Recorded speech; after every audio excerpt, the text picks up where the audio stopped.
আমি এবার মন প্রাণ বাইন্ধা রাখছিলাম যে এবারের রোজায় কোনো টাইপের ভাজা পোড়া খাবো না, কোনো বেসনই বাসায় আনি নাই, আমি কিনিই নাই। কিন্তু আমার বাঙালি মন কি আর মানে বলেন, রোজা কালকে অথচ আজকে আমার বেগুনি খাওয়ার জন্য মনটা আঁকো করতেছে। কি আর করা, বাসায় যে ছোলা বুট ছিল, আমি যে বেসন যেহেতু কিনি নাই বাসায় বানিয়ে নিলাম। চিন্তা করলাম থাক, যেটুকু বানিয়েছি এটুকু দিয়ে যেন হয়ে যায়। 2 কাপ পরিমাণ ছোলা বুট আমি এভাবে একটা টাওয়ালের মধ্যে নিয়ে ভালো করে ঘষে ঘষে ময়লাগুলো উপরে যেটা ছিল সেটা পরিষ্কার করে নিলাম।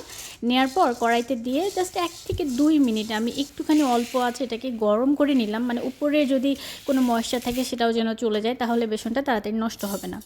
এরপরে ঠান্ডা করে নিয়ে আমি একটা গ্রাইন্ডার জারের মধ্যে নিয়ে এটাকে গ্রাইন্ড করে নিচ্ছি।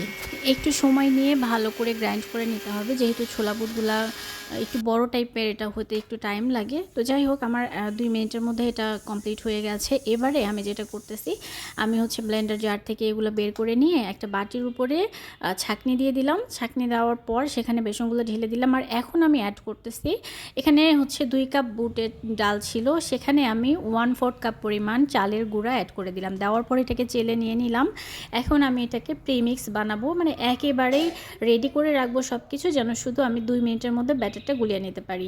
1 চা চামচ পরিমাণ মরিচের গুঁড়া, আর 1 চা চামচেরও কম পরিমাণে হলুদের গুঁড়া, 1 চা চামচ পরিমাণে ধনের গুঁড়া, 1 চা চামচ পরিমাণে জিরার গুঁড়া, আর এখানে আমি 1 চা চামচ পরিমাণে দিয়েছি বেকিং পাউডার। তো 2 কাপ বেসনের জন্য দেখা যাবে যে 1 চা চামচ পরিমাণেই হয়ে যাবে বেকিং পাউডারটা। তো ভালো করে মিক্স করে নিয়ে আমি একটা ছোটো একটা জারের মধ্যে রেখে দিলাম।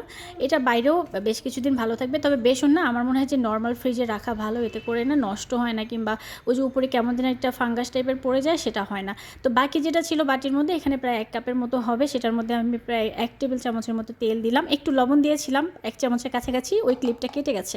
এরপর অল্প অল্প করে পানি মিক্স করে আমি একটা ব্যাটার রেডি করব।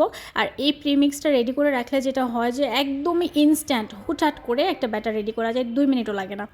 এরপরে ব্যাটারটা আমি অল্প অল্প পানি দিয়ে মিক্স করে নিলাম, একবারে দিলে কিন্তু পাতলা হয়ে যাবে। তারপর এই যে মরিচ ডুবিয়ে দিলাম এর মধ্যে, বেগুন ডুবিয়ে দিয়ে আমি সুন্দর করে ভেজে খেয়ে ফেললাম। মন আমার শান্তি।